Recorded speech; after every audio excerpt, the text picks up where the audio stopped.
Bueno, entonces damos inicio a este Bien, encuentro de psicoeducación familiar virtual del ciclo nacional del año 2022. Y en esta ocasión nos va a dar la presentación la doctora María Villamichat, es médica psiquiatra, es docente del Instituto de Posgrado de la Asociación de Psiquiatras Argentinos y, bueno, de otros medios académicos también, y sobre todo es colaboradora de AFE, ¿no? Que es por lo que ella misma reconoce, su mayor pertenencia, su pertenencia más importante. El tema de hoy exactamente. es ser salud física en las personas con esquizofrenia. Bien, bueno, Ella, arrancamos entonces. La enfermedad médica, la persona que padece esquizofrenia, fue un título que costó mucho dar, porque si hay algo que en los últimos tiempos, por lo menos los últimos 20 años estamos tratando de hacer, es dejar de dividir, ¿sí?, la salud en pedacitos. O sea, la salud mental por un lado, la salud física por el otro.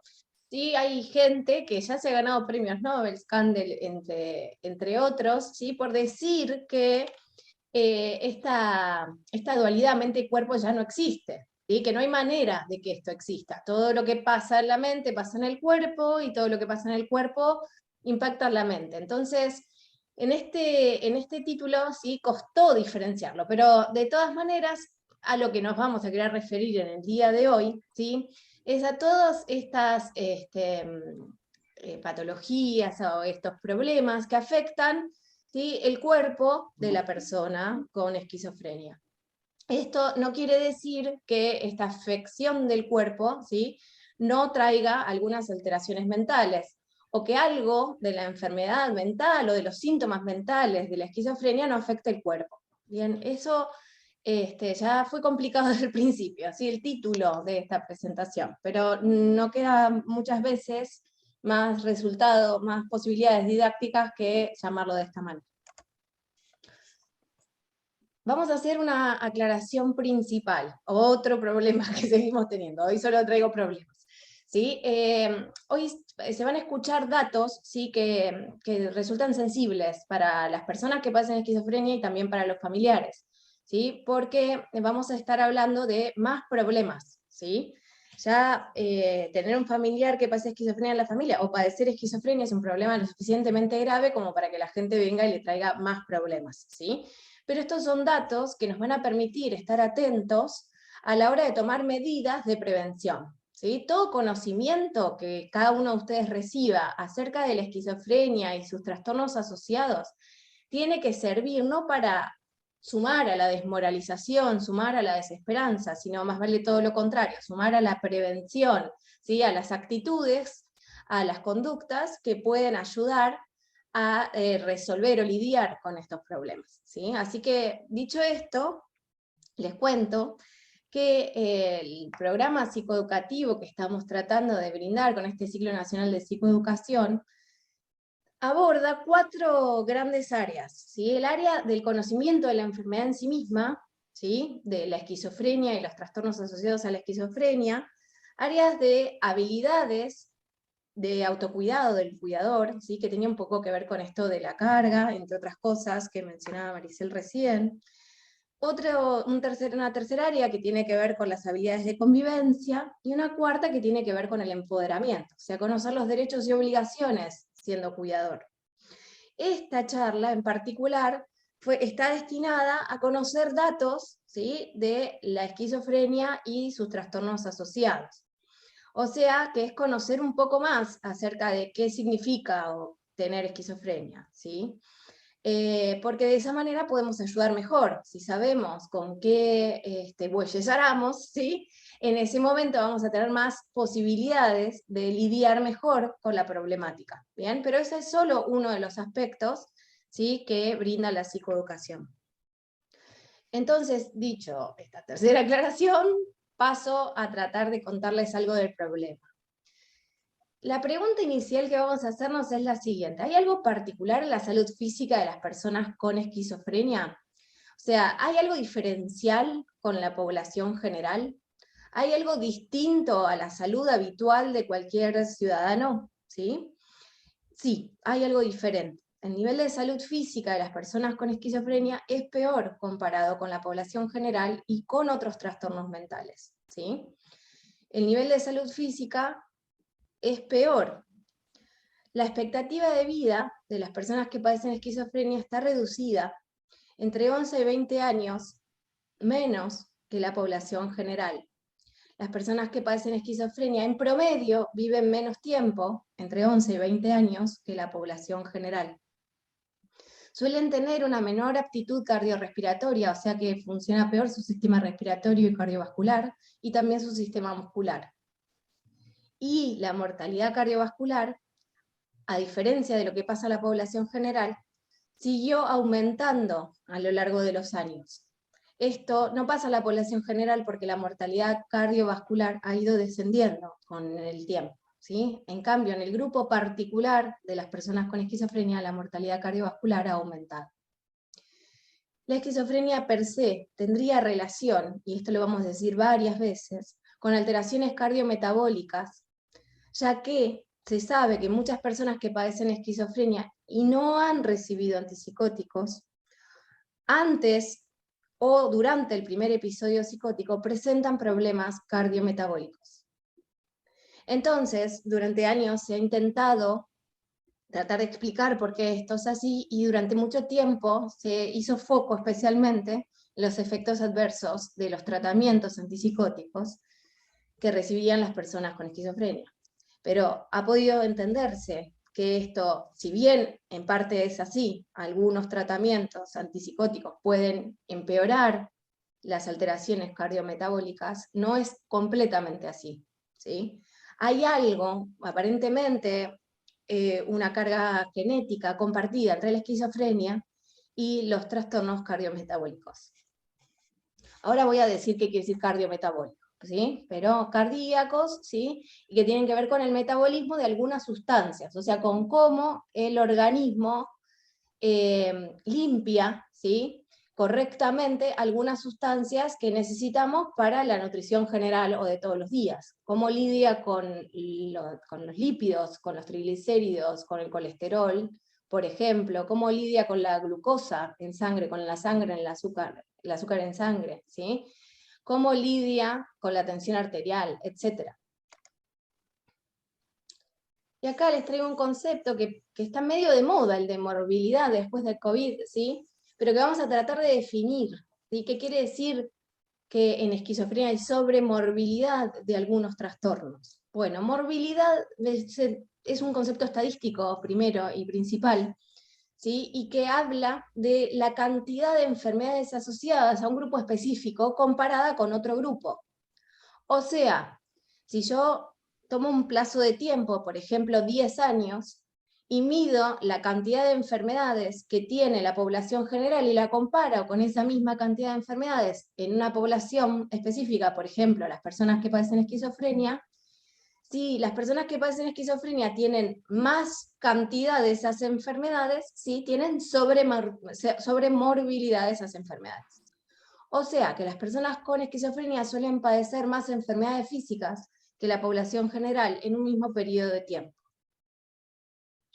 Y cuando digo esto, ¿a qué me estoy refiriendo? Las personas con esquizofrenia, comparadas con la población general, presentan mayor probabilidad de padecer infecciones, problemas endocrinos, metabólicos, cardiovasculares, respiratorios, neurológicos, abuso de sustancias, algunas enfermedades, neoplasias malignas, cánceres, ¿sí? Y mala salud bucal. Entonces, sabiendo esto, que es bastante alarmante, pero que tiene por único objetivo iniciar medidas preventivas cuanto antes, ¿sí? Vamos a ir tratando de detallar un poquito más de qué se trata cada una de estas cosas. ¿A qué se debe que haya una mayor morbilidad, o sea, mayor cantidad de este tipo de enfermedades en la población de las personas que padecen esquizofrenia, y mayor mortalidad? ¿Sí? A factores de riesgo. Entre ellos, las personas que padecen esquizofrenia padecen más obesidad, que la población general, diabetes, hiperlipemia, esto quiere decir que tienen alteraciones en el colesterol y los triglicéridos, más tabaquismo, y además menor participación en el mantenimiento de la salud, menor actividad física, ¿sí? Alteraciones en la dieta que consumen a diario. También padecen disparidades en el acceso a los servicios de salud y falta de acceso a un tratamiento psiquiátrico adecuado un montón de veces. Entonces, todos estos factores de riesgo modificables son los factores que tenemos que tener en cuenta cada vez que un profesional de la salud mental vaya a asistir a una persona con esquizofrenia o un familiar, ¿sí?, vaya a acompañar a una persona con esquizofrenia. Saber que hay más probabilidad de que estas cosas se den y que va a tener que hacer un foco extra, ¿sí?, más carga, Maricel, ¿sí?, un foco extra en estos temas, ¿sí? Va a tener que controlar el peso, va a tener que controlar el azúcar en sangre, va a tener que controlar las grasas en sangre, el tabaquismo, ¿sí?, el acceso a la salud, el acceso a la dieta, a una dieta más balanceada y al ejercicio, ¿sí? Y además va a tener que munirse de un buen equipo de salud, ¿sí?, que pueda llegar a ayudar con estos factores. Hay un problema grande, ¿sí?, dentro de todos los que ya vengo mencionando, que es el siguiente. Lo vengo diciendo, pero ahora lo repaso de otra manera. Las personas que padecen trastornos mentales severos, como esquizofrenia, trastorno bipolar y trastorno de depresión mayor, tienen mayor carga de morbilidad y mortalidad cardiovascular. Los tratamientos farmacológicos, psicofarmacológicos en general, tienden a incrementar este riesgo cardiovascular también. Y hay otro problema grande, que hay evidencia de que los psiquiatras subestimamos los efectos adversos cardiometabólicos a la hora de prescribir psicofármacos. O sea que lidiamos con un tema más, que es que hay que psicoeducar correctamente a los profesionales de salud mental para que a la hora de prescribir psicofármacos no se olviden también de controlar los efectos secundarios de los fármacos. Esto que estoy diciendo acá podría dar a entender que tratar a una persona con esquizofrenia con un psicofármaco, ¿sí?, trae más problemas que soluciones. Eso es totalmente falso, ¿sí? Hoy por hoy, el mejor tratamiento disponible para tratar la esquizofrenia es con psicofármacos, ¿sí?, especialmente antipsicóticos. Entonces, vamos a tener que lidiar con las consecuencias del tratamiento, más que evitar el tratamiento. Pero a veces se habrán escuchado hablar del síndrome metabólico, algunas personas le llaman síndrome X, otros síndrome de resistencia a la insulina, etc. ¿Qué es entonces el síndrome metabólico? Que aumenta el riesgo cardiovascular y que hace que la gente que lo padece, ¿sí?, tenga menos esperanza de vida. Bueno, ¿qué es este síndrome metabólico? Bueno, es el aumento de la circunferencia de cintura, ¿sí? La circunferencia de cintura se mediría poniendo una cinta métrica de esas que conocemos para la costura, ¿sí?, a la altura de las crestas ilíacas superiores, o sea, la cadera, ¿sí?, y pasando por el ombligo, y ahí medimos la circunferencia de cintura, y si esta circunferencia de cintura es mayor a 88 centímetros en las mujeres, o mayor a 94 centímetros en los hombres, según los criterios de la Asociación Latinoamericana de tratamientos para la diabetes, ¿sí?, si da más que ese número, ¿sí?, estaríamos hablando de lo que se llama obesidad central, o sea, que aumenta la grasa en un lugar determinado que no es bueno que aumente, ¿sí?, que es en el abdomen. Si la persona tiene aumentada la circunferencia de cintura y además tiene los triglicéridos altos, ¿sí?, tiene el colesterol alto, tiene la presión arterial alta y tiene el azúcar en sangre, o sea, la glucemia alta, ¿sí?, estaríamos hablando de un síndrome metabólico. O sea, tener grasa abdominal, tener los triglicéridos y el colesterol altos, tener aumentada la presión y tener aumentada la glucemia. Bien, esto sería tener síndrome metabólico. Esto es lo que hace que aumente el riesgo cardiovascular. El síndrome metabólico en pacientes con trastornos mentales severos, ¿sí?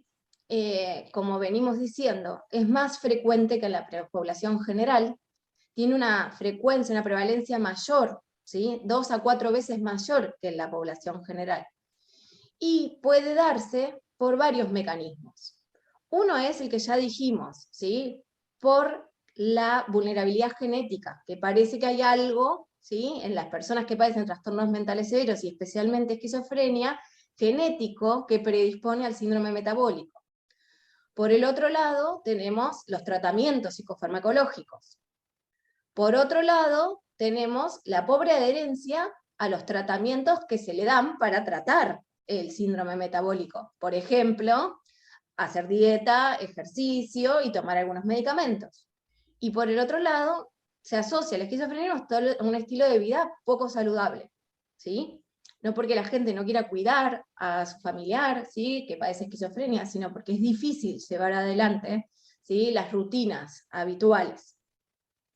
Ya es difícil hacer dieta y hacer ejercicio, si uno no padece esquizofrenia, es más difícil hacer dieta y ejercicio si padece esquizofrenia. Entonces, eso sería el síndrome metabólico, pero puede que la persona no tenga un síndrome metabólico, pero tenga, por ejemplo, diabetes, ¿sí? La diabetes es el aumento de la glucosa en sangre. Y tiene también una incidencia de 2 a 4 veces más grande que en la población general. Y así como el síndrome metabólico tiene una asociación per se con la esquizofrenia, la diabetes también tiene una asociación per se con la esquizofrenia, ¿sí? Habitualmente las personas con esquizofrenia tienen mayor cantidad de grasa visceral, abdominal, y además suelen tener asociada intolerancia a la glucosa y mayor resistencia a la insulina. También, por supuesto, hay una relación con los tratamientos antipsicóticos, no solamente con los de segunda generación, también con los de primera generación, ¿sí? Y con la diabetes.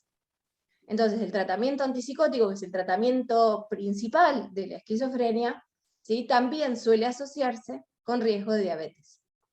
Además, ¿sí? Las personas que tienen historia familiar de diabetes tienen mayor probabilidad de padecerla. Las personas que padecen obesidad tienen mayor probabilidad de tener diabetes. Las personas que son sedentarias tienen mayor probabilidad de tener diabetes. Las personas que fuman también. Y las personas que tienen falta de autocuidado general también. Con respecto al aumento de peso, lo que podemos decir es que es el aumento de peso lo que media los resultados, los malos resultados cardiometabólicos, a través de la producción de diabetes y a través de la enfermedad cardiovascular. Sabemos que la enfermedad cardiovascular es responsable de aproximadamente el 60% del exceso de mortalidad en las personas con esquizofrenia. Esto quiere decir que esta esperanza de vida acortada que tiene la persona con esquizofrenia se debe especialmente a los problemas cardiometabólicos, cardiovasculares. Pero el aumento de peso además, ¿sí? Trae mucha angustia psicológica, tiene un impacto de vida un impacto negativo en la calidad de vida, y es causa muy frecuente de falta de adherencia a los tratamientos antipsicóticos. Cuando una persona que padece esquizofrenia empieza a aumentar de peso y el profesional que lo está atendiendo no presta atención a eso y a cuán impactante es en la vida cotidiana de la persona que padece esquizofrenia, ¿sí? Tienden a no adherir a los tratamientos farmacológicos y abandonarlos. Por otra parte, la mayor parte de los aumentos de peso suelen darse en los primeros 6 meses del tratamiento antipsicótico. O sea que esto nos brinda un dato. Cada vez que alguien va a iniciar un tratamiento antipsicótico, tiene que tener clarísimo, ¿sí? Ya sea el familiar o el profesional, que necesitan medir el peso y el índice de masa corporal, que es un índice que se saca relacionando la altura con el peso, ¿sí? Al inicio del tratamiento, y medirlo rápidamente, ¿sí? Al mes del tratamiento, ¿sí? Nadie puede iniciar un tratamiento sin conocer cuál es el peso inicial, porque si no, no vamos a poder saber cuánto aumentó el peso. ¿Por qué les cuento esto? Porque el indicador más fuerte de que la persona va a aumentar de peso a largo plazo es cuánto aumentó durante el primer mes de tratamiento. Si una persona aumentó más del 5%, ¿sí?, del peso corporal inicial en el primer mes de tratamiento, ¿sí?, probablemente siga aumentando de peso. Entonces, siempre hay que medir el peso al inicio de los tratamientos y al mes y ver cuánto se aumentó de peso. ¿Algunas personas pueden no aumentar de peso con tratamientos antipsicóticos? Sí, hay personas que pueden no aumentar de peso. ¿Sí? Hay personas que pueden aumentar mucho el peso. Entonces, como no sabemos cómo va a ser la respuesta individual, tenemos que medirlos en todos los casos. Por otra parte, el 80% de las personas con un primer episodio de psicosis ganan una cantidad importante de peso con el tratamiento antipsicótico, ¿sí? Entonces, para nosotros, ¿sí?, el peso es algo que tiene que ser medido, controlado y abordado el aumento de peso. Siempre esto tiene que ser una medida general de todo tratamiento, no puede descuidarse, ni la puede descuidar la persona que padece esquizofrenia, ni su familia, ni el equipo tratante, ¿sí? Es algo que tiene que ser siempre evaluado. ¿Por qué? Porque es la raíz del problema.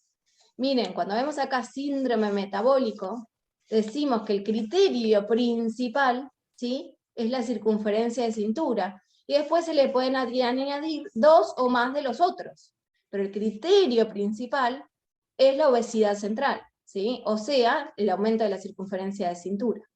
Entonces, la raíz de los problemas es el aumento de peso, y sabemos que eso va a suceder per se por padecer esquizofrenia. No todo el mundo, ¿sí?, le pasa, insisto con esto, pero un alto porcentaje de personas lo padecen, ¿sí?, y por el otro lado, con los tratamientos.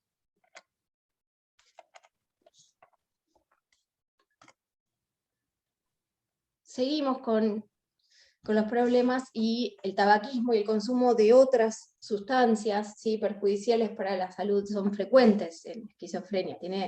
Las personas que padecen esquizofrenia tienen mayor prevalencia de tabaquismo que la población general, tiene mayor prevalencia de tabaquismo intenso que la población general, y tienen una tasa más baja de abandono del hábito de fumar que la población general.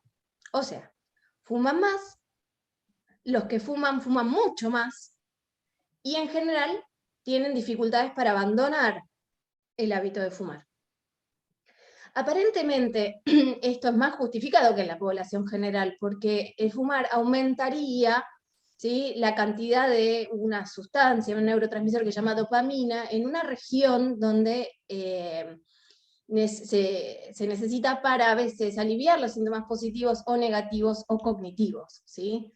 Evidentemente, el fumar produce una mejoría de la cognición, una mejoría de los síntomas negativos transitoria, ¿sí? Entonces, es una especie, en el caso de la esquizofrenia, de automedicación el acto de fumar, por eso se fuma tanto, más que la población general, ¿sí? Por supuesto que es peor el remedio que la enfermedad en este caso, pero es un intento de compensar déficits, ¿sí?, que tiene la persona con esquizofrenia. Entonces, no iniciarse en el hábito de fumar es algo que tendríamos que trabajar todos, ¿sí? Cuanto menos se inicie una persona, menos problemas, ¿sí?, va a tener para dejarlo, por supuesto.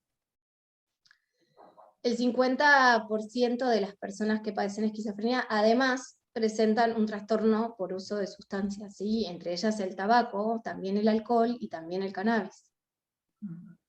Y también otro tipo de sustancias, ¿sí?, pero estas son las más habituales: tabaco, alcohol y cannabis. El consumo de cannabis suele ser más frecuente que en la población general también, y suele estar asociado a mayor gravedad de los síntomas, especialmente de los síntomas positivos. O sea, cuesta que la persona se vaya más del brote si fuma marihuana, ¿sí? Y además se asocia a un inicio más temprano de la psicosis, por eso es tan importante, ¿sí?, tener mucha cautela con el hábito de fumar marihuana en la adolescencia, ¿sí?, que es el periodo, la adolescencia y los primeros años de la edad adulta, donde se desencadenan las psicosis, ¿sí? Algunas se desencadenan en la infancia, pero la mayoría, ¿sí?, se dan en estas edades.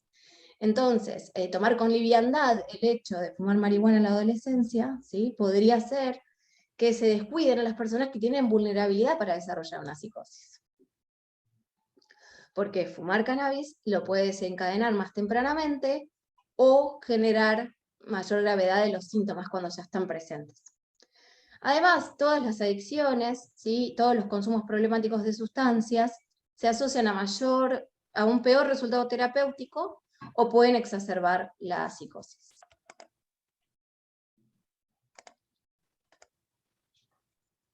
Me parece que me estoy yendo para atrás, si mal no entiendo. Así es. Pero tenemos que tener presente lo siguiente con el tema del tabaquismo, que dejar de fumar, ¿sí?, o alentar a la persona que deje de fumar es muy importante, motivarlo para que lo haga es muy importante, acercarlo a especialistas para que lo ayuden es muy importante, ¿sí?, pero nunca es recomendable que el hábito de fumar, ¿sí?, se suspenda abruptamente. ¿Dónde vemos estos casos? ¿Sí? Por ejemplo, las personas que van a ser internadas, ¿sí?, que el flujo de cigarrillos, ¿sí?, por un par de días se puede cortar. Hay que tener presente que si fuma mucho, ¿sí?, no es momento de que deje de fumar de esa manera cuando se está por internar, ¿sí?, o está internándose. Entonces, sí es una necesidad, pero no hay una urgencia en ese momento. La urgencia en ese momento es bajar la urgencia de la psicosis. Por lo tanto, en esos momentos, o cuando hay problemas económicos que no se puede acceder al cigarrillo, ¿sí?, o cuando a lo mejor aparece la inspiración de dejar de fumar abruptamente, ¿bien? O el consejo muy, muy atinado de algún profesional de salud que hace que la persona quiera dejar de fumar de un momento para el otro. Bueno, esto podría traer problemas de grandes síndromes de abstinencia, por un lado, y muchos más problemas en personas que toman clozapina o olanzapina, porque el humo de tabaco induce, ¿sí?, la reducción en sangre de clozapina y olanzapina. Si yo de golpe extraigo el tabaco, ¿sí?, pueden aumentar las concentraciones de clozapina y olanzapina en el organismo bruscamente y producir efectos adversos relacionados con la dosis, entre ellos la hipotensión arterial o las convulsiones. Entonces, si bien es extremadamente necesario que la persona deje de fumar, no puede hacerse de cualquier manera, ¿sí? Tiene que ser de una manera paulatina y acompañada, ¿sí?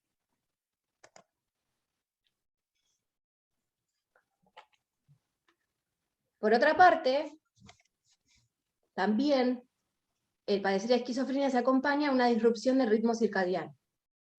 Esto significa que las personas que padecen esquizofrenia suelen padecer insomnio de conciliación y mantenimiento. También per se, también tiene que ver con esto de las vías mesolímbicas y dopaminérgicas, ¿sí?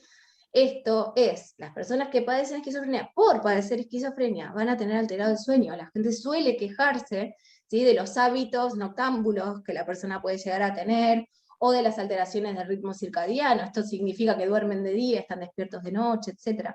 Bueno, en parte puede tener que ver con la falta de rutinas, pero no totalmente, ¿sí? El hecho de padecer esquizofrenia ya lleva a insomnio de conciliación y mantenimiento. Esto es algo que los familiares y los profesionales de salud tenemos que tener muy en cuenta, porque si la persona no logra regularizar con hábitos no farmacológicos, ¿sí?, el sueño va a tener que regularizarlo a lo mejor farmacológicamente, ¿sí? Porque el no dormir bien la cantidad de horas necesarias, ¿sí?, en un momento determinado, especialmente la noche, ¿sí?, o tener un sueño interrumpido, puede predisponer, por ejemplo, hipertensión o a diabetes. Entonces, si hay problemas de sueño, y estos problemas son sostenidos, tienen que ser un eje de tratamiento, así como lo tiene que ser los consumos problemáticos de sustancias, ¿sí?, o lo tiene que ser la obesidad. Bien, hasta el momento estamos mencionando cosas a las que hay que prestarles muchísima atención. Padecer esquizofrenia se asocia también con patología respiratoria, o sea, tiene la persona que padece esquizofrenia mayor cantidad de síntomas respiratorios y peor funcionamiento respiratorio. En parte tiene que ver con el tabaquismo, porque es el factor de riesgo más importante, pero también esta población tiene mayor prevalencia de asma, EPOC y enfisema, ¿sí? Entonces también hay que cuidar la salud respiratoria. Con respecto a las apneas del sueño hay evidencia controversial, ¿sí? Se sabe que la cantidad de apneas del sueño que tiene la persona con esquizofrenia es muy parecida a la que tienen otras personas con trastornos mentales severos, pero en general las personas con trastornos mentales severos tienen mayor cantidad de apneas del sueño. Pero ahora yo estoy introduciendo un concepto que es distinto a los demás, porque todo el mundo puede reconocer el tabaquismo, o la obesidad, ¿sí? O saber qué es la diabetes, pero las apneas del sueño a veces no se sabe mucho de qué se trata. Bueno, apnea es se produce cuando la respiración se interrumpe o se hace muy superficial en los momentos del sueño, ¿sí? La gente que padece apneas suele roncar muy fuerte, ¿sí? Entonces, como signo, para nosotros pensar si padece o no apneas del sueño como probabilidad, pensar, ¿sí?, en que vemos que interrumpe la respiración frecuentemente durante la noche o ronca muy fuerte. Esto sería indicadores. Ahora, ¿todo roncador padece apneas del sueño? No, ¿sí? Hay personas que roncan y no padecen apneas del sueño, pero roncar está muy asociado con apneas del sueño, roncar fuerte, ¿sí? Además, otro signo es la somnolencia diurna. Las personas que padecen apneas del sueño, al dormir mal, ¿sí?, andan con sueño durante el día. Esto suele requerir, para ser estudiado, un estudio que se llama polisomnografía, que es ir a dormir a un lugar y le ponen cables por todos lados y miden, ¿sí?, varios parámetros, ¿sí?, cómo oxigena, cómo está la actividad cerebral, cómo está la actividad cardíaca, ¿sí?, entre otras cosas. Ese estudio, ¿sí?, daría los datos de si existen apneas del sueño o no. Bien. Y también se han asociado más apneas del sueño en personas obesas, ¿sí?, y también en personas que toman antipsicóticos. Pero las personas obesas suelen tener asociadas más apneas del sueño. Las personas con esquizofrenia suelen tener más tasas de insuficiencia cardíaca, arritmias y síncopes. Insisto, ¿sí?, se ha visto que las personas que están tratadas con antipsicóticos, con esquizofrenia que están tratadas con antipsicóticos, pueden tener riesgos de infartos agudos de miocardio, ¿sí?, y también otras arritmias. Pero, más allá de eso, ¿sí?, este riesgo, hasta ahora sopesado, ¿sí?, no indica que no haya que tratar a la persona con esquizofrenia con antipsicóticos, ¿sí? Es un riesgo que hay que controlar. Otro problema también asociado son las alteraciones cognitivas, ¿sí?, que pueden aparecer en la esquizofrenia. Y estas alteraciones cognitivas tienen relación per se con la esquizofrenia, como ya hablamos en una charla anterior, ¿sí?, pero además tienen que ver con el síndrome metabólico, ¿sí? A una persona con síndrome metabólico le funciona peor la memoria, la atención y las funciones ejecutivas, entonces tenemos que trabajar en reducir el síndrome metabólico. Otro dato es que suelen tener aumentadas las tasas de osteoporosis y fracturas, ¿sí? La osteoporosis está relacionada con el tabaquismo, con la obesidad, con el déficit de vitamina D, con el tratamiento antipsicótico, con la hiperprolactinemia, o sea que es una hormona que aumenta y muchas veces aumenta por el tratamiento antipsicótico y hay que controlarlo, con el consumo excesivo de café y de alcohol. Nuevamente, muchos factores modificables. Lo mismo pasa con la enfermedad renal crónica, que también está asociada, está aumentada en las personas que padecen esquizofrenia, y esto suele tener relación con el síndrome metabólico. Y con respecto a las neoplasias malignas, tengo que decir lo siguiente, ¿sí? Hay estudios muy pocos, ¿sí?, y los que hay no son de buena calidad de evidencia, pero lo que dicen es que puede haber incidencias superiores de cánceres de mama, de pulmón o de faringe, mucho teniendo que ver con el tabaquismo intenso, ¿sí?, pero tasas inferiores de otros tipos de cánceres, ¿sí? Entonces, asociar directamente, digamos, al cáncer general a la esquizofrenia no estaría bien, pero sí saber que en los fumadores intensos, ¿sí?, hay mayor probabilidad de cáncer. Con respecto a las infecciones, también se ha visto que hay que controlar las infecciones que pueden aparecer asociadas a la esquizofrenia, como la hepatitis C o el HIV, ¿sí?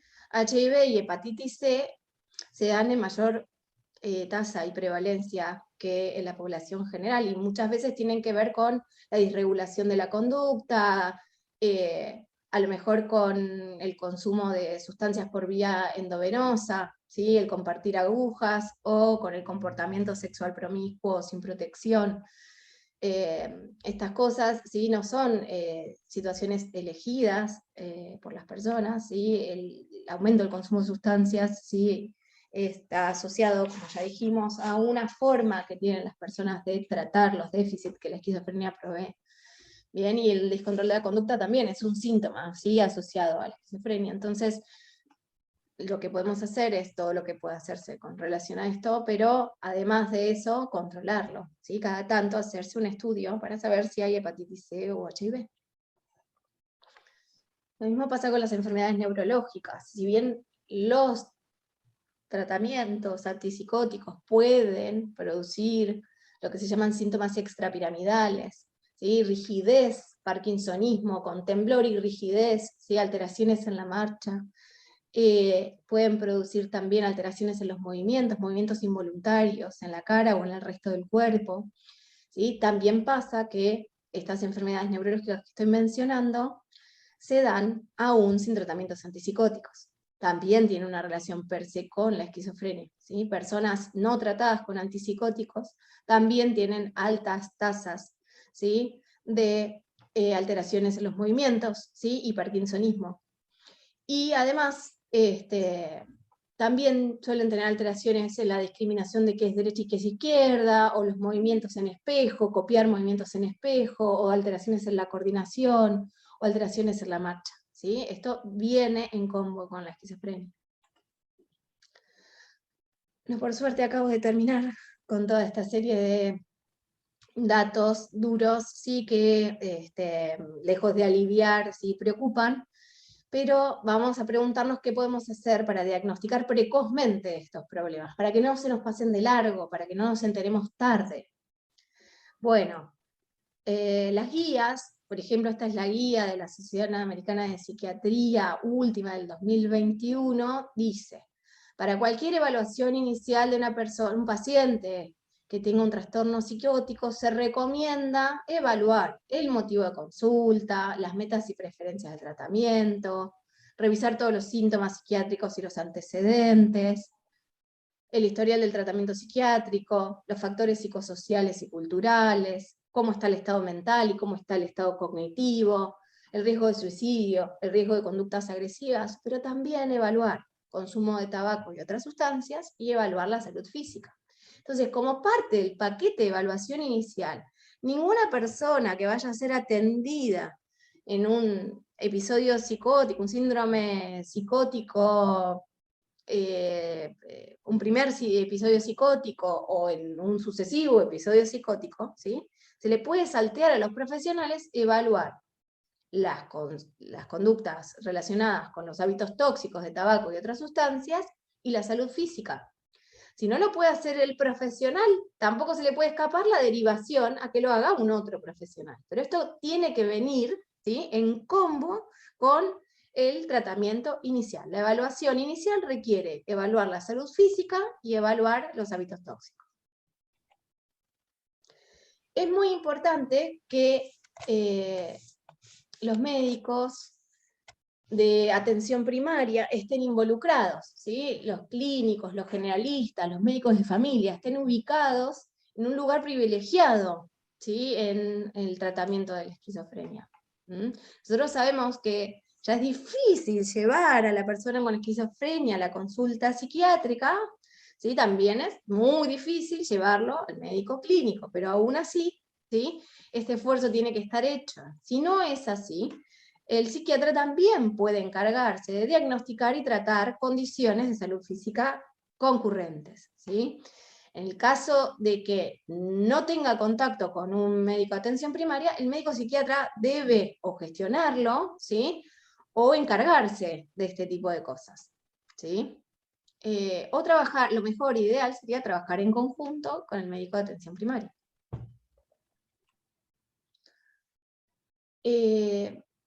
Y todas las guías recomiendan que las personas que padecen esquizofrenia y estén tratadas con medicamentos antipsicóticos, sean monitoreados regularmente en sus condiciones físicas y los efectos secundarios de la medicación.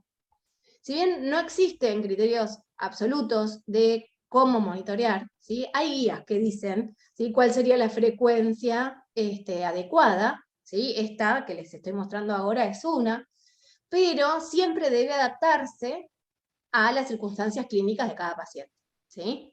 Entonces, hay un mínimo de monitoreos, pero podrían ser más monitoreos los que sean requeridos. Bien. Y estos monitoreos, ¿de qué se tratan? Ahora lo vamos a ver, ¿sí?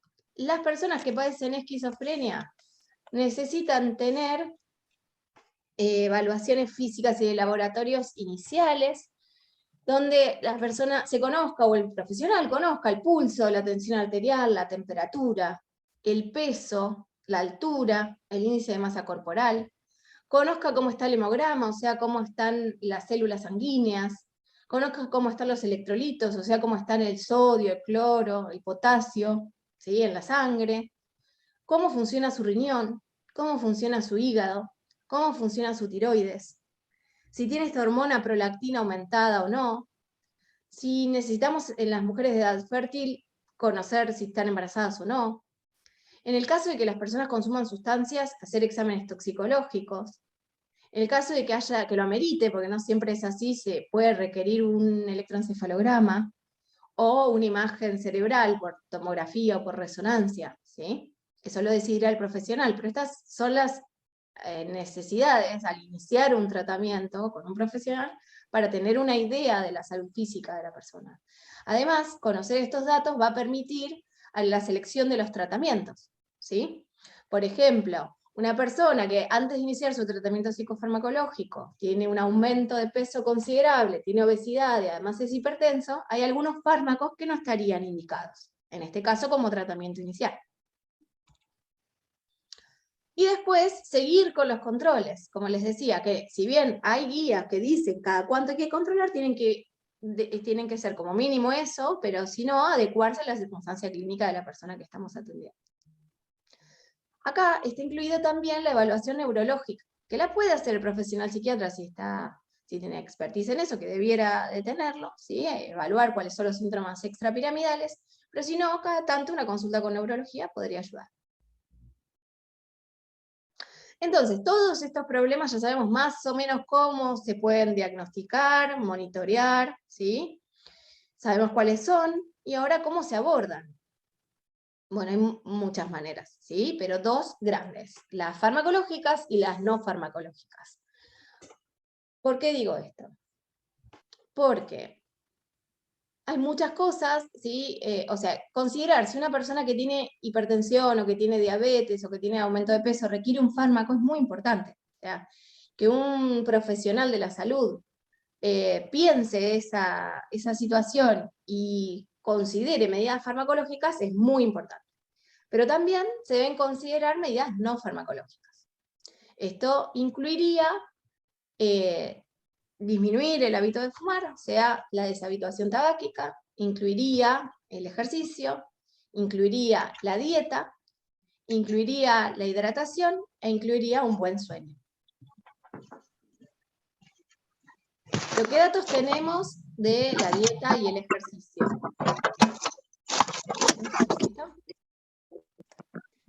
Okay. Ahí lo resolví. Bien, ¿qué datos tenemos de la dieta y el ejercicio? El 50% de las personas que padecen esquizofrenia tienen rangos de obesidad. Esto está influido también por las reacciones adversas a medicamentos. Menos del 20% de las personas que padecen esquizofrenia realizan algún tipo de actividad física regular.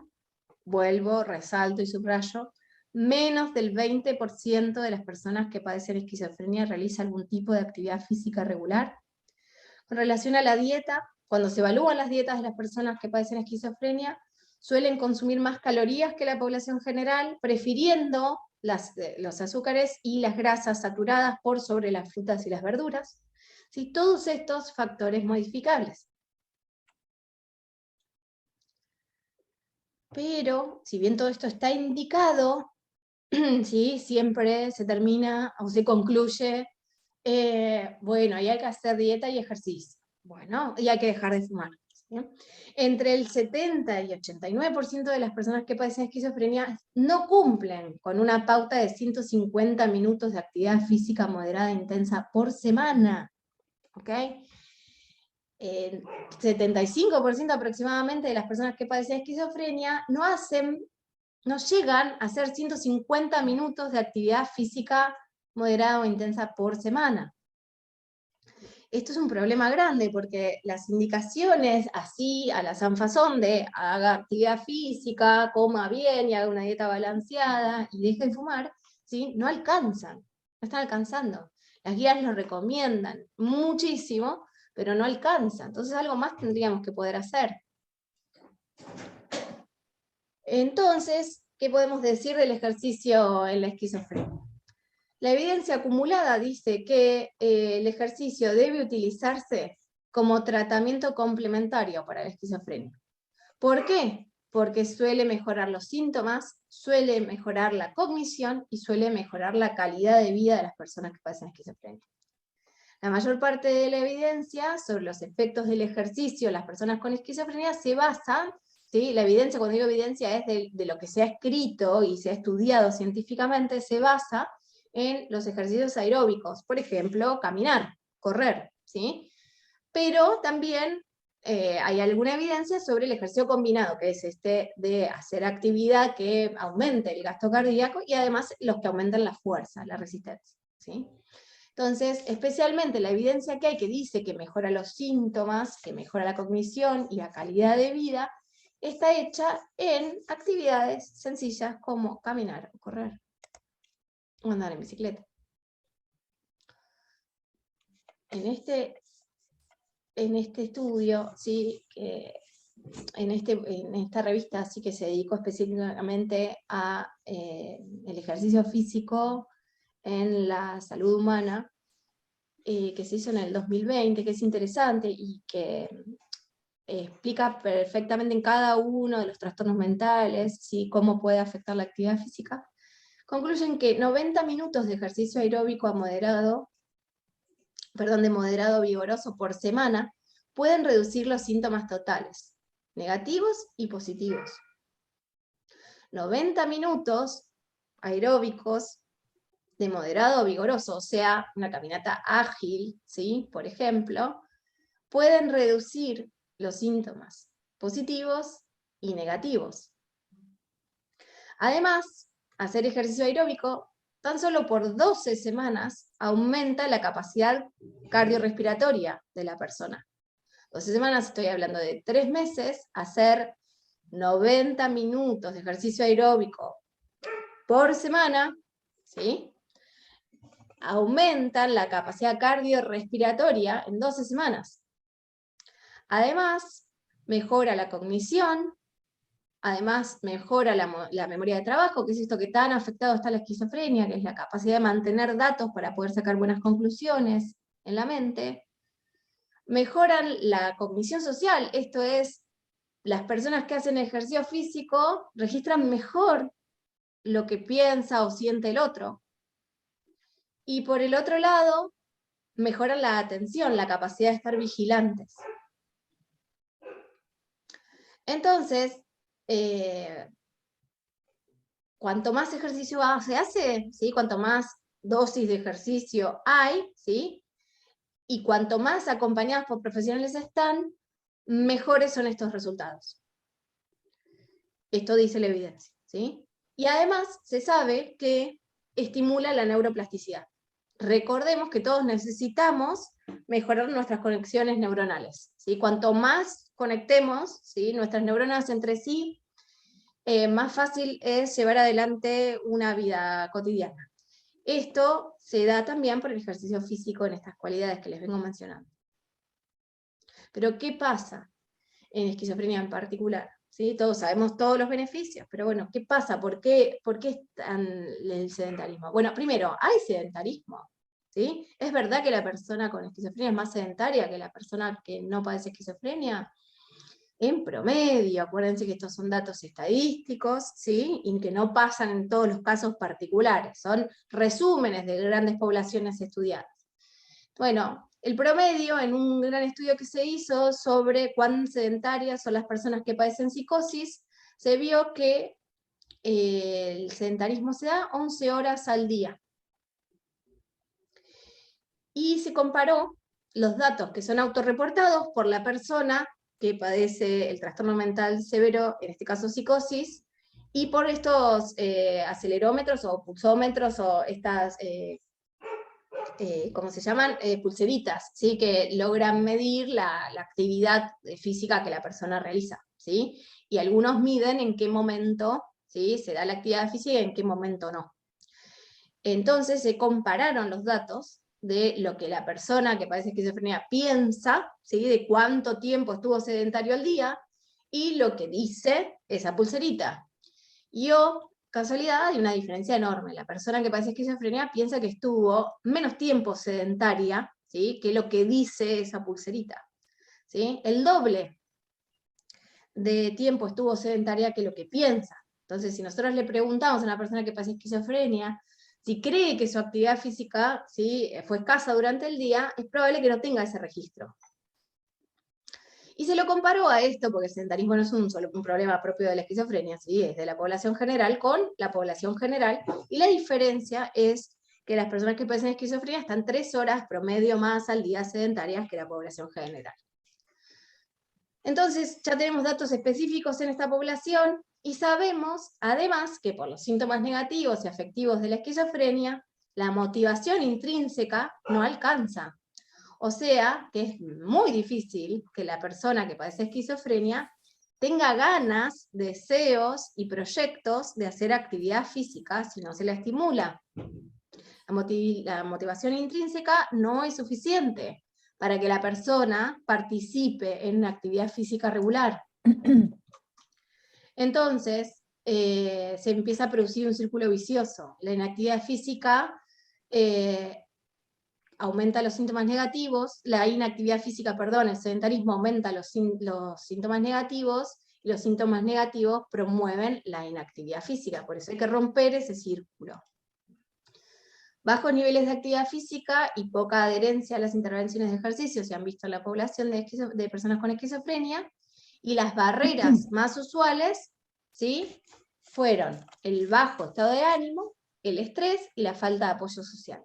Cuando digo barreras más frecuentes, estoy diciendo, cuando se le preguntó a la gente, ¿por qué no haces actividad física?, la gente que padece esquizofrenia dijo, porque no tengo interés, ganas, no estoy bien de estado del ánimo, porque estoy muy estresado en la vida cotidiana, o porque no me apoyan para hacer actividad física y necesito apoyo. Entonces, ¿por dónde nos encaminamos? Y bueno, parece que la línea para ir ejerciendo más actividad física es acompañar la motivación que está hecha bolsa en las personas que padecen esquizofrenia, ¿sí?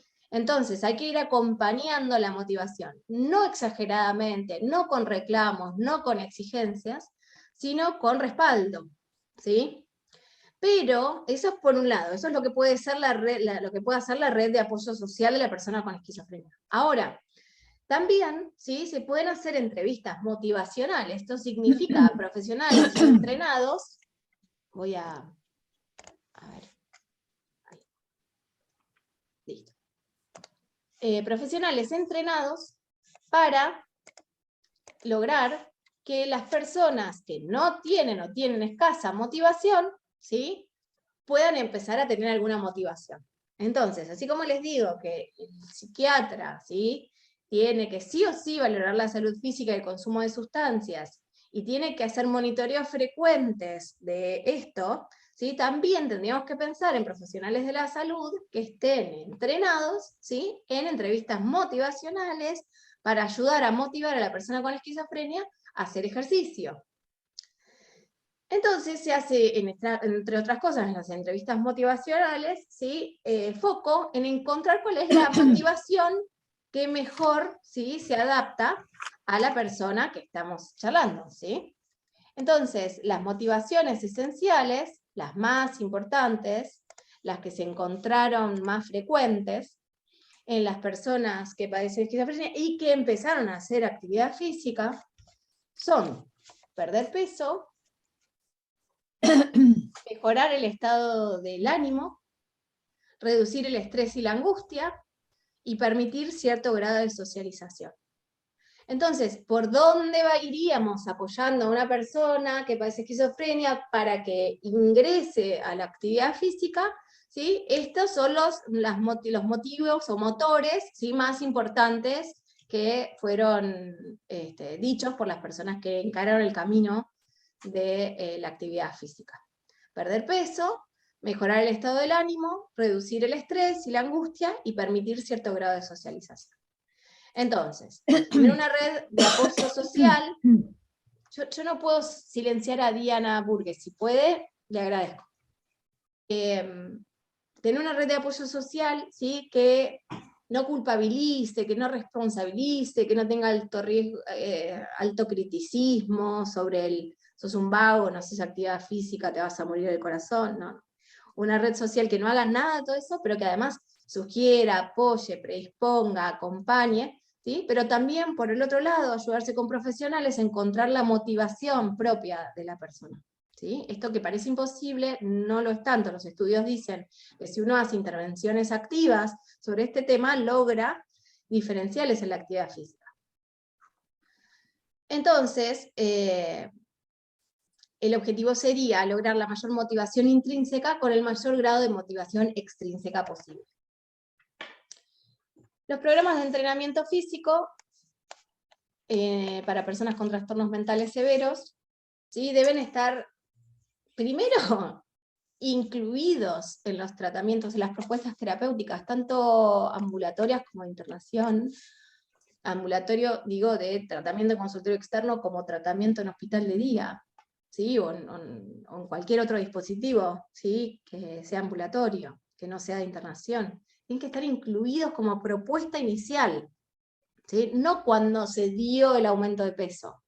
Desde el principio de los principios. Esto tiene que ser, ¿sí?, una propuesta más de los tratamientos, incluida desde el principio. Y tienen que estar diseñados para mejorar las capacidades de la resistencia al ejercicio y para mejorar la aptitud cardiorrespiratoria. Tienen que estar supervisados y asistidos, ¿sí?, porque ya dijimos que la motivación intrínseca es baja, ¿sí? Tienen que ayudar a que las personas superen tanto las barreras psicológicas que venimos mencionando, ¿sí?, como otro tipo de barreras, ¿sí?, por ejemplo las económicas, las de tiempo, las de disponibilidad. Bien, los planes de asistencia debieran incorporar esto como una oferta. Y también deben contemplar mantener la motivación de la actividad física regular, porque esto es algo que hay que hacerlo constantemente, ¿sí? Hay que trabajar sobre la motivación permanentemente durante todo el entrenamiento físico.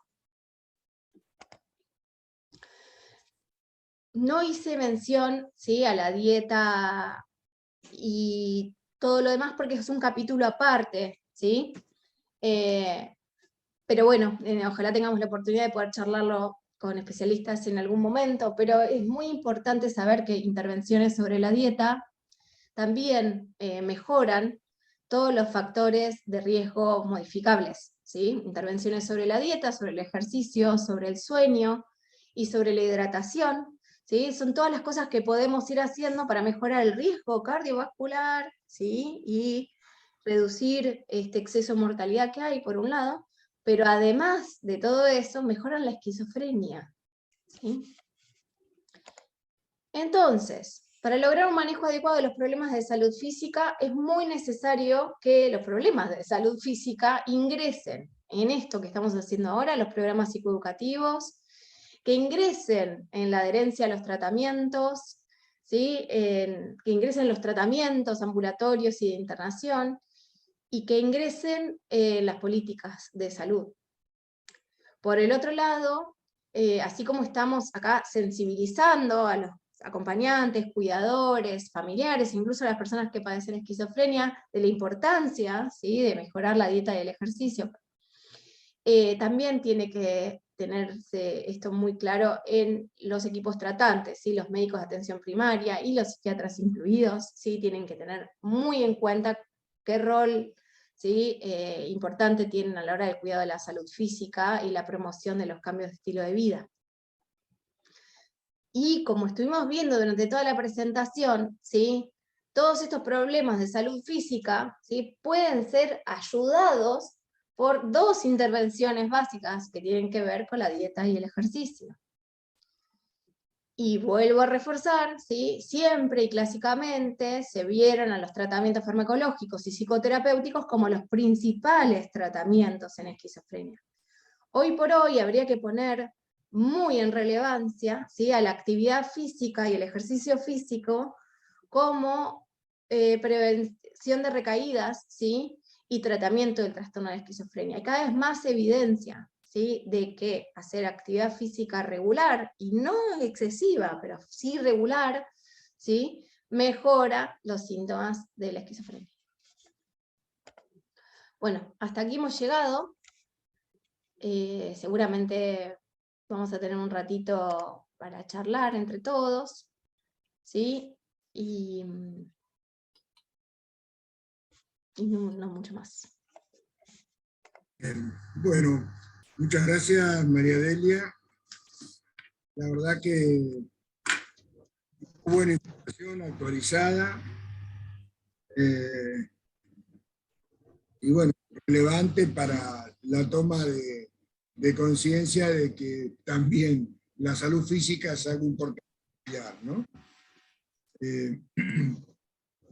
Hay varias preguntas que no sé si podés verla y que decir seleccionándolas o querés que te las haga. Si me ayudan mejor. Bueno. Antes de eso, quería pasar el aviso de las reuniones. Regina, si querés mencionar. Bien, bueno, mientras se prepara la doctora María Delia, muchas gracias, muy claro. Y bueno, y siempre hay que hacer hincapié en el ejercicio. Eso puedo dar fe porque mi hijo le hace muy bien y lo pide todas las semanas. Bueno, los invitamos a todos los que están presentes a la reunión de familiares que se hacen los sábados. Este sábado 16 es este sábado, es por Zoom, por esta misma plataforma, y el sábado 23 es presencial, que lo hacemos en el Salón Blanco que nos presta la Municipalidad de La Plata. El ingreso es por la calle 11, entre 51 y 53. Así que, bueno, los invitamos a compartir un momento de vernos cara a cara y poder conversar entre nosotros nuestras necesidades. Así que, bueno, el sábado que viene, en forma virtual, o si no el 23, que es el cuarto sábado de cada mes, en forma presencial. Bueno, no sé el doctor si quería hablar sobre la charla que va a ir a dar en Tandil, que tal vez se haga también en forma dual. Tenía silenciado, perdón. Sí. Quería comentar también que el viernes 29 de julio, de 18:30 a 20 horas, vamos a estar, AFE va a estar representada en un encuentro de salud mental que se hace en la ciudad de Tandil. Es un encuentro, bueno, para el profesional de la salud mental, y la actividad que va a llevar a cabo AFE, conjuntamente con la Asociación Local de bueno, familiares y allegados interesados en temas de salud mental. Ay, a ver quién está hablando. Bueno, silencio a todos. Y bueno, esta actividad va a estar enfocada en el rol que tienen los familiares en sus distintas facetas, ya sea como cuidadores de personas con trastornos mentales severos, también para ellos mismos, y después integrando las asociaciones de familiares. Y algunas menciones al tema de psicoeducación. está dirigido a la comunidad y bueno, y es por supuesto gratuito y de acceso libre, ¿no? Es presencial, estamos gestionando a ver si también lo podemos hacer virtual para que los que estén interesados puedan verlo a distancia. Bien, era eso lo que quería comentar. No sé si, María Delia, vos podés desilenciarte, ¿no? Sí, puedo. Sí. Bien, no sé si querés Estuve hacer las viendo preguntas. algo de las preguntas. ¿Sí? Bien, estuve A viendo. ver. Entonces, no sé, Ari dice tiroides, no sé si quiso decir algo más que tiroides, pero no, bueno, no entendí la formulación ahí. Después Graciela dice, ¿la mortalidad es la misma para esquizofrenia, psicosis y bipolaridad o hay diferencias? Todos los trastornos mentales severos tienen aumentado el riesgo cardiovascular, ¿sí? Pero la esquizofrenia es la que más, ¿sí? Aún así, todos tienen aumentado el riesgo cardiovascular. Los antipsicóticos alteran el metabolismo. ¿Qué pasa con los macroadenomas, hipofisarios, insulina, síndrome de Cushing, prolactinoma? Bueno, yo los trastornos físicos que mencioné son los que se encuentran asociados, ¿sí? Ya sea por estilos de vida o ya sea per se con la esquizofrenia. ¿Sí? No hay una asociación per se con macroadenomas, hipofisarios, ¿sí? O síndrome de Cushing o prolactinomas, ¿sí? Pero por supuesto, cada vez que uno hace un control de prolactinemia porque alguien está tratado con antipsicóticos, ¿sí? Depende de los valores, puede sugerir que es respuesta, ¿sí? Al tratamiento con el antipsicótico o que puede deberse a un adenoma hipofisario, por ejemplo, ¿sí? O a un macroadenoma hipofisario. Entonces, siempre que esté aumentado y si los niveles son demasiado altos, conviene hacer algunas imágenes para saber si no responde a otra cosa además del tratamiento antipsicótico, ¿sí? Pero siempre hay que tratarlo, si la prolactina está muy aumentada, siempre hay que tratarlo. Después dice, mi madre fumaba 2 paquetes por día de cigarrillos, dejó de fumar cuando contrajo neumonía, estuvo internado 1 mes en terapia intensiva y otro mes en sala. Por un pelo no perdió la vida. En adultos mayores es importante la vacunación de la gripe y de la neumonía, neumococo, en realidad en todas las vacunas, por eso ahora tiene poco. Y sí, todos estos son factores de riesgo asociados, ¿sí? Y cuanto más podamos hacer para prevenir patologías graves, mejor. La vacunación es una de las indicaciones. Siempre igual, no se rijan por reglas generales, ¿sí? Consulten con el médico particular, porque para todo, ¿sí? Siempre tiene que particularizarse la indicación, ¿sí? Pero en líneas generales podemos decir que prevenir toda enfermedad grave, ¿sí? Y sobre todo si hay disposición vacunas, bueno, por supuesto que mejor. ¿Cómo se corrige la apnea del sueño? ¿Es conveniente vacunarnos contra la neumonía, aunque no tenga más de 65 años? Y acá Graciela después Ari le responde algo que es interesante, que las apneas del sueño, ¿sí? Depende de la gravedad, pueden tener diversos tratamientos, pero el apoyo a las modificaciones de los estilos de vida, por ejemplo, como aquí dice Ari, ¿sí? Descender de peso, es una de las estrategias fundamentales. Bajar de peso es extremadamente importante, porque tiene mucha asociación con la obesidad. Bien, bajar de peso es una de las importantes. Pero si no se lograra regular, ¿sí? Existen otros tratamientos, el CPAP, ¿sí? Por ejemplo, la presión positiva de oxígeno durante la noche, que es una de las posibilidades. Esto lo hace, la evaluación la hace un neumonólogo. Después más tarde, Teresita cuenta que un familiar hace abuso de masticar hojas de coca, y que el psiquiatra le dice que no existe ningún tratamiento para tratar esa adicción, y en resumen dice que hay que tratar de dejar de consumir, sí, por supuesto, pero Teresita, 2 cosas, ¿sí? Cuando hablamos de tratamiento de una adicción, no estamos hablando solamente de tratamientos farmacológicos, ¿sí?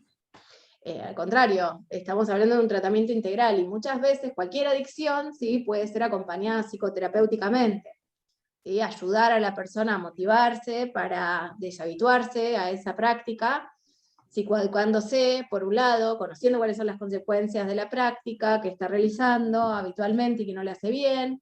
Por otro lado, ir motivándolo para que encuentre alguna motivación personal para hacer esa deshabituación, ¿sí? Y aportándole estrategias para que pueda, ¿sí?, resistir el impulso al consumo.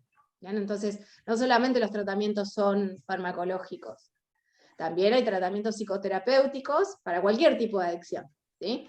Está incluida cualquier tipo de adicción. Con mi mamá no hay caso que quiera hacer ejercicio, tuve que gestionar un kinesiólogo en domicilio en la hora social de lunes a viernes para que haga algo por día. Bueno, sí, María, a veces pasa que los síntomas negativos son tan profundos, ¿sí?, que como decíamos entra en este círculo vicioso del no ejercicio, aumento de los síntomas negativos, aumenta el sedentarismo. ¿Sí? A veces se hace bastante difícil cortar ese circuito, pero bueno, a veces la intervención de un kinesiólogo ayuda, ¿sí?, va ayudando a producir los primeros movimientos hacia el ejercicio, ¿sí? Lo que sí sabemos es que las presiones, ¿sí?, las culpabilizaciones y las críticas exageradas hacen que la persona, que de por sí y por su dificultad no tiene ganas a veces de realizar actividad física, no, empeore, ¿sí? Entonces, si vamos a tratar de colaborar, lo primero que no, ¿sí?, son las presiones, las opresiones, las culpabilizaciones, ¿sí?, los reclamos exagerados, las críticas exageradas. Bien, yo sé que la desesperación es enorme, pero primero tenemos que bajar ese nivel, ¿sí?, regularnos nosotros, para poder apoyar de otra manera, ¿sí? Acá Jorge está diciendo que hay un familiar conocido que tiene hipocondriasis, ¿sí?, o sea que tiene la tendencia a pensar que padece enfermedades físicas permanentemente, y eso limita mucho el desarrollo de actividades físicas. ¿Sí? ¿Es así? ¿Sí? ¿Es así? Si esa hipocondriasis tiene que ver con síntomas positivos de la esquizofrenia, ¿sí?, o sea, son delirios, el tratamiento foco en ese caso sería bajar o reducir la ideación delirante, ¿sí?, con antipsicóticos especialmente, el que más combine con el cuerpo de este familiar, ¿sí? Suele pasar que justamente conspire el delirio, ¿sí?, con la actividad física. Después, un ejemplo de una persona que dice que su madre tiene 70 años, que está en tratamiento con clopixol de pot, con la misma dosis hace más de 25 años, y últimamente detectaron temblores, especialmente en las manos, y la clínica consideró que podría llegar a ser parkinsonismo, que lo diferencia del Parkinson, ¿sí? Y esa sería la diferenciación. El parkinsonismo son los síntomas semejantes al Parkinson, pero no por Parkinson, sino por efecto secundario de una medicación, ¿sí? Claro. Sí, Pedro. Sí, quería comentar que precisamente, porque la pregunta que hace después es si esto puede estar relacionado con el fármaco que recibe, aun cuando hace mucho tiempo que lo viene tomando. Bueno, sin lugar a dudas que eso lo va a definir claramente el neurólogo, porque como bien dijo la doctora María de Yamichat, son similares, pero no idénticos, ¿no? Tiene claramente manifestaciones que pueden ser más propias de uno que del otro. Si es de los dos lados, si es de uno, qué tipo de temblor, etcétera, etcétera. Pero bueno, eso es resorte del neurólogo. Lo que sí podemos decir, y para eso voy a compartir, permitime, María Delia, que te robo un minuto tu participación. Voy a compartir esta diapositiva que la tomé de la charla que dimos de ¿Puedo hablar? antipsicóticos. Un segundito, por favor. De la charla que dimos con Damián de antipsicóticos. Ustedes tienen ahí un detalle del riesgo de producir parkinsonismo según cuál sea el antipsicótico que el paciente pueda estar recibiendo. Están agrupados todos los antipsicóticos en 4 grupos: nula a muy baja, baja, moderada y alta.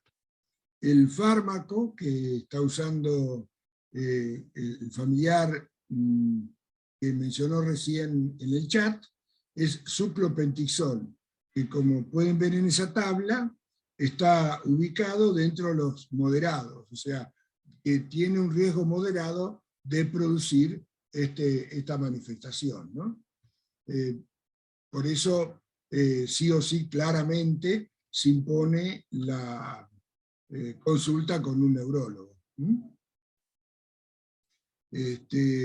También, no sé si me permití, María Delia, quería también presentar esta diapositiva, que es lo mismo que la otra, pero acá los antipsicóticos están rankeados, lo mismo, muy baja, baja, moderada y alta, con respecto al riesgo de aumento de peso y de diabetes y dislipemia, ¿no?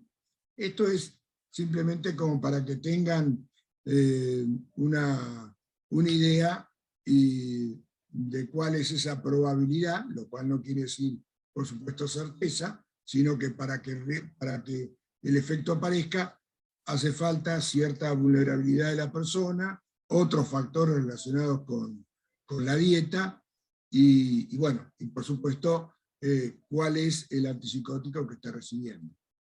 Bueno, era ese el comentario nada más que quería hacer. No sé, salgo de la pantalla. Si hay algo que vos querés comentar más. Habíamos dicho de lo posible hacer las preguntas en el ¿Puedo chat. hablar? ¿Puedo hablar? Hola, hola. Hola. Sí, Hola. a ver.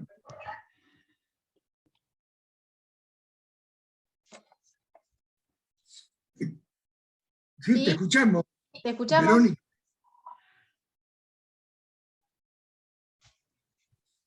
Sí, no sé si podrá, no podrá. No sé si hay alguna otra pregunta. Sí, quisiera saber el sábado 16, ¿a qué hora va a ser esta reunión, no? Sí, Regina. Sí, a las 11 de la mañana. Ah, muy bien. De 11 a 12, 12:30 aproximadamente. Y la que Muy- es presencial el 23 es a las 10 de la mañana. Sí, gracias, ¿eh? Sí, Y hay sí, un, recuerden hay un que tema.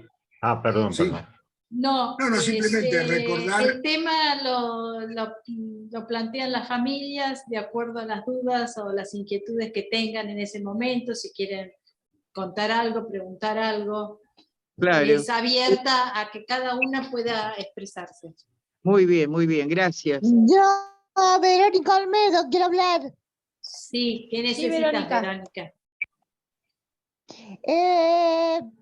Si tiene diabetes y no hace ejercicio regularmente, es un poco sedentaria, no camina mucho, ¿puede ser que tenga esquizofrenia? Si esas pueden ser las causas de la esquizofrenia, Verónica, Sí. no caminar mucho, puede tener ser. diabetes, no. ¿Sí? Las personas que tienen diabetes, ¿sí? Pueden o no padecer esquizofrenia, pero tener diabetes no lleva a tener esquizofrenia. No hacer actividad física no lleva a tener esquizofrenia, ¿sí? Ahora, las personas que tienen esquizofrenia, ¿sí? Suelen tener más diabetes, ¿sí? Suelen tener menos actividad física. Entonces sí es al revés, pero no es que las personas que tienen diabetes vayan a tener esquizofrenia, así no. En esa relación no, pero al revés suele pasar, que las personas que padecen esquizofrenia puedan llegar a tener diabetes. Bueno, gracias. De nada, Hasta Verónica. luego, nos vemos la próxima. Hasta la próxima, Verónica. Hasta luego, Verónica. Chao, Me chao. voy a comer.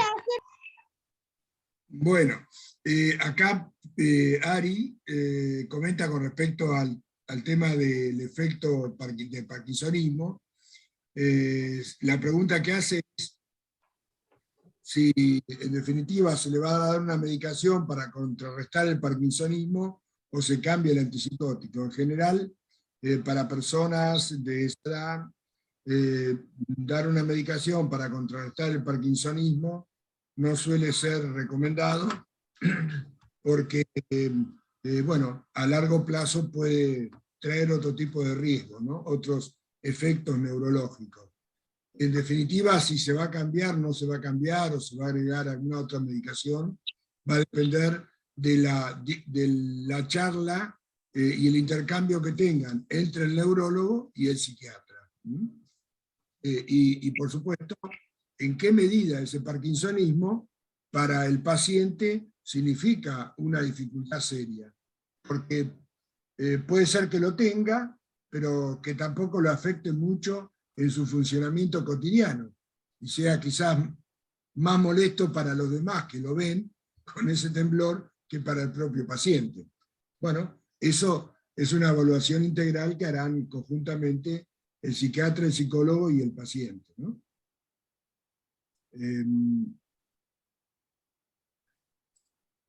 No sé si hay algo más que quieras. Una sola cosa, que, o sea, todos creo que tienen mucho derecho a hacer la pregunta que es, bueno, ¿cómo motivamos? ¿Sí? ¿Cómo motivamos? ¿Cómo motivamos? Que es la pregunta, porque acá estamos hablando, ya lo dijimos, pero lo resumimos, ¿sí? Los síntomas negativos de la esquizofrenia, entre ellos, ¿sí? Síndromes grandes amotivacionales. Las personas tienen dificultades para tener deseo, ¿sí? De hacer algo, ¿sí? O tener la voluntad para poder hacerlo. O sea que esto es intrínseco a muchas personas que padecen esquizofrenia, y es la lucha para casi cualquier cosa, no solo hacer actividad física, ¿sí? Es para casi cualquier cosa. Entonces es la misma lógica para todos. Después vamos a tener, creo que a fin de año, ¿sí? Una charla acerca de cómo lidiar con síntomas negativos de la esquizofrenia, y ahí nos expandiremos un poco más, pero sigo insistiendo, primero lo que no. ¿Sí? Si nosotros entendemos que esto es un déficit propio de la esquizofrenia, culpabilizar, enojarse, reclamar, ¿sí?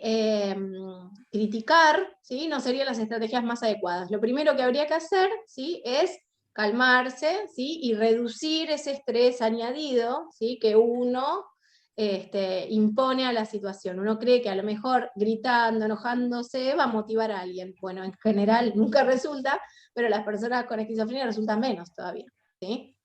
Entonces, primero calmarse, y después, ¿sí? Ir aprendiendo estrategias motivacionales, cómo hacer para motivar, ¿sí? Por lo pronto ofrecer es una de las estrategias, ¿sí? Por ejemplo, que uno vaya a caminar y invitarlo a que eso suceda, ¿sí? Podría llegar a ayudar, entre otras cosas, ¿sí? Primero, entre otras cosas, pero ir aprendiendo estrategias motivacionales ayuda. Y si no, pedir ayuda al equipo tratante, ¿sí? Para que ayuden a motivar, ¿bien? Porque hay estrategias específicas de los equipos tratantes para ayudar a motivar. Aún así, a veces no tenemos suerte, ¿sí? Y no funciona, pero por lo menos hay que intentarlo todo, lo que más se pueda. Sí. Acá hay otra pregunta relacionada con el tema de dos fármacos, ¿no? Clozapina y cabergolina. La clozapina es uno de los antipsicóticos, y precisamente una de las características más particulares que tiene es que no aumenta la prolactina, verdaderamente no aumenta, es extremadamente raro que la aumente. Así que está entre los que menos aumentan la prolactina, junto con otro medicamento antipsicótico que es el aripiprazol.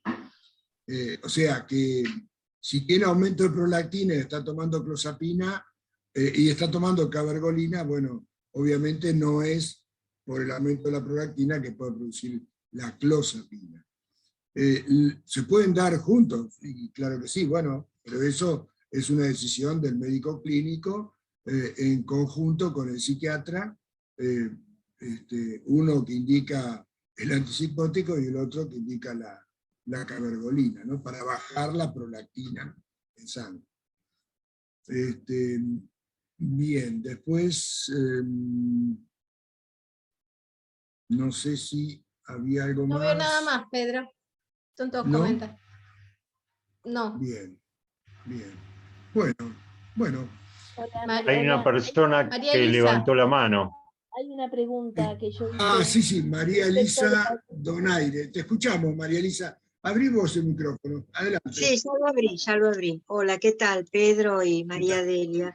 Yo les quería preguntar, porque María Delia dijo que había un problema con los chicos que fumaban, y mi hijo, cuando lo internaron el año pasado, estaba fumando mucho por la ansiedad. En la misma internación dejó de fumar. Para mí fue milagroso eso, porque y hasta ahora había dejado de fumar, hace ya 9 meses. Desde enero vive en una casa de medio camino y viene a los fines de semana, festejamos, nos vamos de vacaciones con él. Y ahora ha vuelto a fumar, ¿no? Entonces, cuando escuché esto de que había un problema porque él toma clozapina, no me quedó claro cómo es el tema de si quiere dejar de fumar con la clozapina, cómo lo tiene que bajar, eso tendría que controlarlo el médico, psiquiatra, eso. Sí, Sí, tiene que claro, programar claro. el descenso de consumo de cigarrillos. ¿Sí? Cuanto Claro, antes, bueno. María Elisa, ya que tiene una experiencia exitosa de haber dejado de fumar, ¿sí? Hay que aprovechar Sí, eso, porque quiere decir que puede volver a hacerlo. Las recaídas es son lo que... ultra frecuentes, pero más allá de eso, el tener una experiencia exitosa motiva a poder hacerlo Sí, otra vez. él dice, ya lo voy a dejar, por eso nos preocupa por qué volvió. Sí, Suponemos claro. que es porque él empezó desde que está más o menos en la casa, o en febrero más o menos, que nosotros empezó a venir a casa y lo escuchábamos toser a la noche, tosía, y después como que eran arcadas, ¿no? Incluso llegó como a vomitar un poco. Y el otro día vomitó mucho en casa, porque quiso hacer una torta de chocolinas y bueno, se ve que le cayó Bueno, muy pesado, supongo. contrario, claro. No comió tanto, pero le cayó pesado y vomitó Sí. muchísimo. Así que bueno, ahora esta semana está con dieta. Claro. Lo que hay que tener en cuenta, y esto es importante, perdón que te interrumpa, respecto de la acción del fumar con los medicamentos antipsicóticos, es que algunos de ellos, si la persona fuma en cantidad, digamos, promedio un atado diario, y a su vez también consume, y a su vez también están en tratamiento con antipsicóticos, lógicamente, puede reducirse el efecto de los medicamentos antipsicóticos, porque el tabaco facilita la eliminación de los antipsicóticos. Se sabe que si la persona fuma alrededor de un atado diario y recibe como tratamiento clozapina, los niveles en sangre de clozapina pueden reducirse hasta un 50%. Importante porque puede tener algún efecto en la respuesta del medicamento. No quiere decir que ocurran todos, porque también hay muchas variables que hacen que esto no pase en todas las personas de la misma manera. Pero hay que tenerlo presente, que si tomando la misma dosis, por ejemplo, se observa que al volver a fumar empieza a notarse algunos síntomas de recaída, bueno, puede estar asociado con el hecho de volver a fumar. Bueno, yo les quiero contar que yo desde que volvió a fumar, que hace poco, hará un mes, bueno, yo lo noto como más metido para adentro. Cuando viene a casa como que está más para adentro, ¿no? No puedo decir que está agresivo, pero está como más metido antes estaba más sociable con nosotros, ¿no? Y no quiere salir tanto, ¿no? Porque siempre tratamos de salir, ir a algún lado, y yo no entendía mucho que pasaba esto, ¿no? Hace como 3 semanas que vengo viendo esto, que no lo noto tan bien como antes. Y entonces puede ser ese el efecto de que está fumando.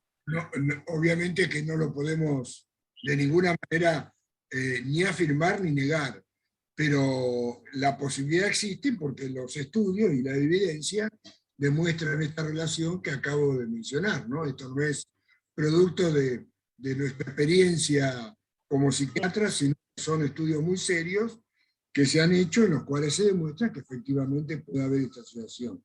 Yo diría que eso, en todo caso, se lo transmita al médico a cargo del paciente, que él sabrá seguramente evaluar y tomar una decisión.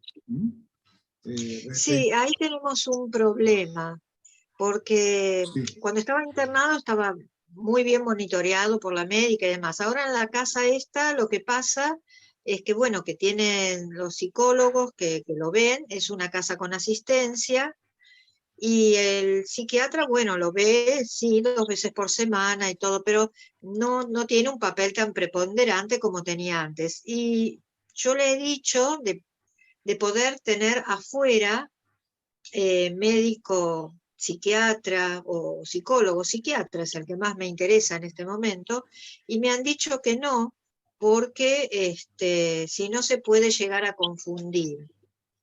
Y la verdad que me preocupa eso, porque es como que con el psiquiatra no está en el grupo de WhatsApp, no lo hemos visto una sola vez, no tenemos una relación así como sí la tenemos con el psicólogo, ¿no?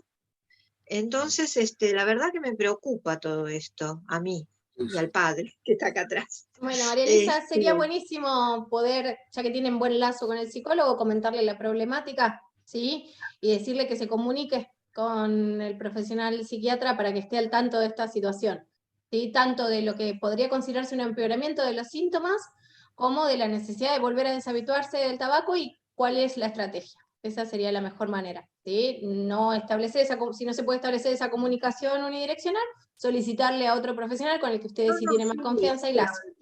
A ver, sí, hemos tenido reuniones así, no de video, sino de teléfono, con el psiquiatra y el psicólogo juntos, ¿no? Lo que vamos a hacer, María Elisa, ¿sí? Es darle la oportunidad a otras personas que también puedan hacer sus preguntas, así que disculpe que la corte bruscamente, pero acá Graciela decía, hacía una pregunta que parece que había quedado en el tintero, que es la preferencia por comidas con grasa y azúcar, ¿tiene que ver con el consumo de antipsicóticos? ¿puedo retirar?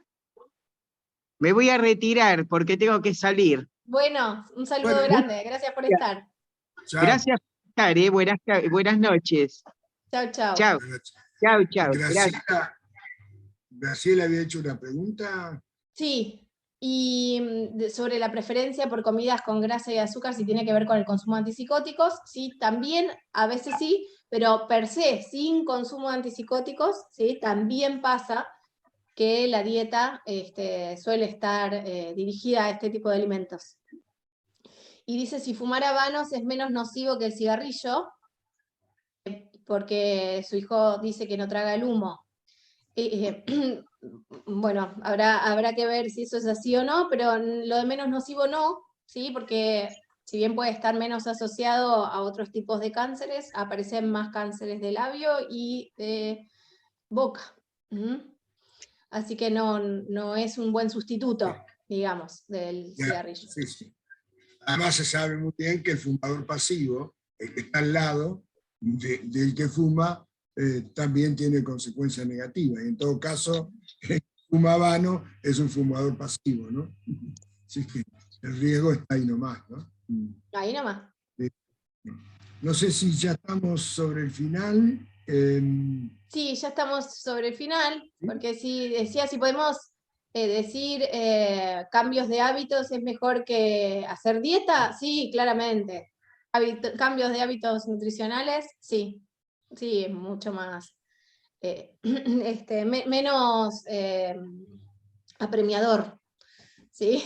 Porque el concepto de dieta está bien, pero Sí, sí. de cambios de hábitos es mucho, acompaña más a lo que de verdad tenemos que hacer, sí, es cierto. Y un último comentario acá de Ari, dice, tengo entendido que el habano es más saludable porque es tabaco sin añadido y aditivo. En realidad, yo diría que el habano es menos dañino quizás que el cigarrillo. Más saludable No que- nunca.